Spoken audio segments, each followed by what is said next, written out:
Assalamualaikum warahmatullah. Dear viewers, welcome back to our channel Sikha Rasur. I hope that you are well by the grace of Almighty Allah. Today I will discuss about future simple or future indefinite tense. I will try to learn how to identify future indefinite tense and how to translate into English. Let's go to start now. তো দেখো ডান দিকে আমরা 8টি verb লিখে রেখেছি। এগুলো তোমাদের অত্যন্ত পরিচিত ভার্ব। এগুলো বাংলা অর্থ সহ আমরা জোরে জোরে পড়ব এবং আমাদের জড়তা দূর করে এগুলো খুব দ্রুত বলার চেষ্টা করব। এবং এরই আলোকে আমরা এখানে 8টি সেন্টেন্স লিখে রেখেছি। এই 8টি সেন্টেন্সের আমরা বৈশিষ্ট্যগুলো দেখব। তো আমরা আগে থেকে জানি যে ক্রিয়ার মূলকে বলা হয় ধাতু। এই ধাতুর সাথে দেখবো আমরা যে প্রত্যেকটা ক্রিয়াপদের সাথে 8টা যে বাংলা বাক্য দেওয়া আছে, বাক্যের ক্রিয়াপদের শেষে দেখো এখানে ব দেওয়া আছে, এখানেও ব, এখানেও ব, এখানেও ব, এখানেও ব, প্রতিটি জায়গাতে আমাদের ব দেওয়া আছে। তাহলে পরে ক্রিয়ামূলের সাথে আমাদের ব বা বে যুক্ত আছে। যা হোক, আমরা অতিরিক্ত হিসাবে দেখলাম ব। এই বটাই হচ্ছে ফিউচার সিম্পল সেন্টেন্স বা ফিউচার সিম্পল টেন্স বা ফিউচার ইনডিফিনিট টেন্সের বাংলা বাক্যের পরিচিতি। প্রাথমিকভাবে আমরা দেখব যে ব দিয়ে কিভাবে আমরা বাক্যগুলো গঠন করেছি, আর আমরা ধীরে ধীরে এগুলোর বাস্তবতা সম্পর্কে জানতে থাকব। তো দেখি আমরা বযুক্ত যে ক্রিয়াপদ আছে সেই ক্রিয়াপদের যে সেন্টেন্স তৈরি করে রেখেছে সেই সেন্টেন্সগুলো কিভাবে আমাদের ট্রান্সলেট করতে হয়। তো এই ক্ষেত্রে আমরা দেখব যে ফিউচার সিম্পল টেন্স বলো অথবা সাবজেক্ট প্লাস যে আমাদের ক্রিয়াপদ দেওয়া আছে, এই ক্রিয়াপদের শেষে যদি ব থাকে তাহলে এইগুলো আমরা কিভাবে ট্রান্সলেট করব। দেখো, যে সকল ক্রিয়াপদের শেষে ব যুক্ত থাকে, এই বযুক্ত ক্রিয়াপদের সাথে যে বাক্যগুলো তৈরি করা থাকে, বযুক্ত ক্রিয়াপদ দিয়ে যে বাক্যগুলো তৈরি করা থাকে সেগুলো মূলত কিভাবে ট্রান্সলেট করতে হয় সেগুলো আমরা দেখব। যে সাবজেক্ট প্লাস শ্যাল বা উইল প্লাস ভার্বের বেজ ফর্ম, ভার্বের বেজ ফর্ম, প্রেজেন্ট ফর্ম নয়, এটা হবে বেজ ফর্ম বা মূল ফর্ম। তাহলে দেখলাম যে সাবজেক্টের পরে থাকবে শ্যাল বা উইল প্লাস ভার্বের বেজ ফর্ম। এই যে শ্যাল বা উইলের ক্ষেত্রে আমরা এগুলো জানি মোডাল। এই মোডালের পরে ভার্বের বেজ ফর্ম বসে।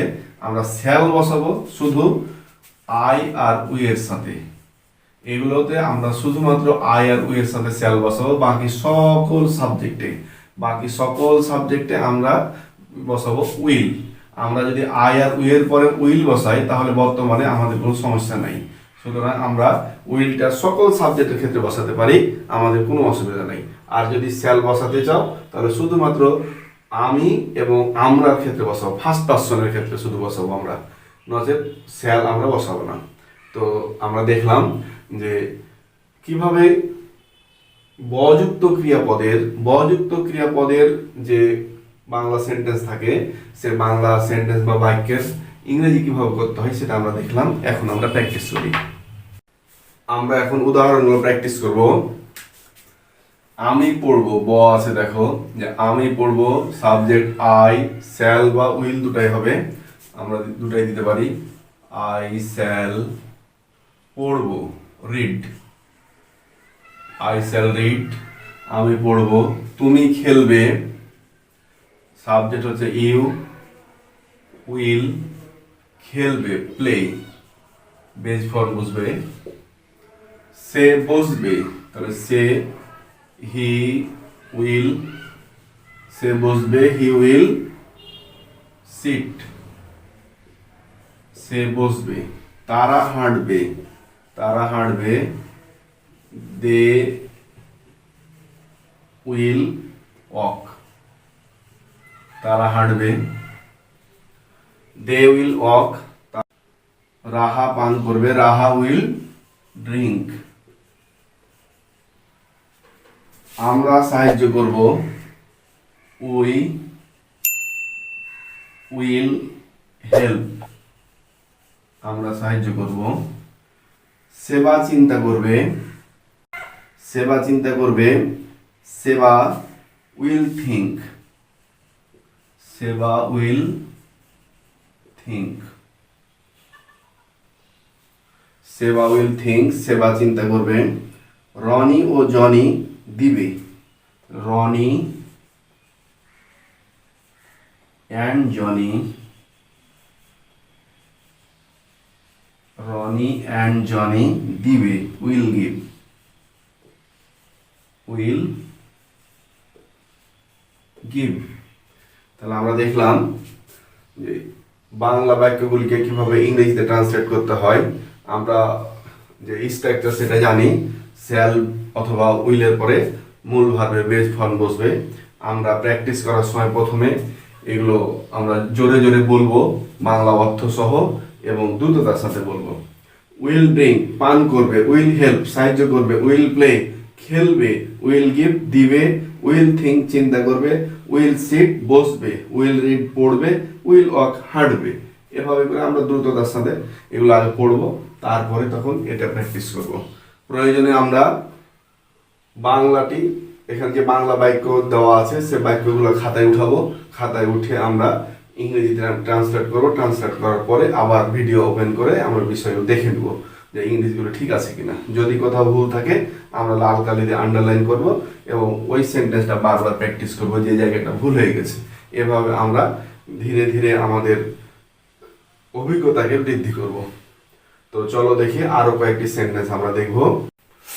আমরা বোর্ডের ডান দিকে 8টি ভার্ব লিখে রেখেছি। আমরা এই ভার্বগুলি বাংলা অর্থ সহ জোরে জোরে পড়ব। ক্যাচ মানে ধরা, পুট মানে রাখা, উইন মানে জয়লাভ করা, স্ট্যান্ড মানে দাঁড়ানো, ড্রিম মানে স্বপ্ন দেখা, ক্লোজ মানে বন্ধ করা, ওপেন মানে খোলা, লাভ মানে হাসা। এবার আমরা ফিউচার টেন্সে দেখব। উইল ক্যাচ ধরবো, উইল পুট রাখবো, উইল উইন জিতবো, উইল স্ট্যান্ড দাঁড়াবো, উইল ড্রিম স্বপ্ন দেখবো, উইল ক্লোজ বন্ধ করবো, উইল ওপেন খুলবো, উইল লাভ হাসবো। এভাবে আমরা প্র্যাকটিস করব বেশ কয়েকবার জোরে জোরে এবং দ্রুততার সাথে এভাবে পড়ে পড়ে আমরা প্র্যাকটিস করব। তো দেখো আমাদের বাম দিকে 8টা বাংলা বাক্য লেখা আছে। এইগুলো আগের নিয়মে আমরা কিভাবে ইংরেজিতে ট্রান্সলেট করছি। সে ধরবে, সাবজেক্ট হি, আর ধরবে শ্যাল বা উইল ক্যাচ। তো এখানে হি এর সাথে আমরা উইল ব্যবহার করব, উইল ক্যাচ। তুমি স্বপ্ন দেখবে, তুমি ইউ স্বপ্ন দেখবে, উইল ড্রিম, উইল ড্রিম। তারা বন্ধ করবে, তারা দে উইল, তারা বন্ধ করবে, they will close, they will close, তারা বন্ধ করবে। রবি দাঁড়াবে, রবি, রবি দাঁড়াবে, রবি উইল স্ট্যান্ড, রবি দাঁড়াবে। আমরা খুলবো, উই শ্যাল ব্যবহার করতে পারি, উই উইলও ব্যবহার করতে পারি আমরা, উই শ্যাল ওপেন, আমরা খুলবো, মূল ভার্বের বেস ফর্ম বসবে। তোমরা জিতবে, তোমরা ইউ উইল উইন, তোমরা জিতবে, ইউ উইল উইন। তারপরে আমি রাখবো, তাহলে আমি রাখবো, আই শ্যাল বা উইল, আমি রাখবো, রাখার ইংরেজি পুট। ছাত্ররা হাসবে, ছাত্ররা হাসবে, দি স্টুডেন্টস, দি স্টুডেন্টস হাসবে, উইল লাফ, উইল লাফ, ছাত্ররা হাসবে। তাহলে আমরা দেখলাম যে এই বাংলা বাক্যগুলি কিভাবে ইংরেজি করতে হয়। আমরা এবার বাংলা বাক্যের সাথে ইংরেজি যে সেন্টেন্সগুলি আছে সেগুলি জোরে জোরে দ্রুততার সাথে পড়ব এবং আমাদের মুখের জড়তা যাতে ছুটে যায়। এবার এভাবে আমরা আরো কিছু ভার্ব কালেকশন করব। তারপর যেভাবে আমরা প্র্যাকটিস করার জন্য তোমাদেরকে বললাম সেই কৌশল অবলম্বন করে তোমরা প্র্যাকটিস করতে থাকবে। আশা করি এভাবেই আমরা ধীরে ধীরে ইংরেজির গভীরতায় আমরা প্রবেশ করব ইনশাআল্লাহ। তোমরা ভালো থাকো, সুস্থ থাকো। আল্লাহ হাফেজ, আসসালামু আলাইকুম।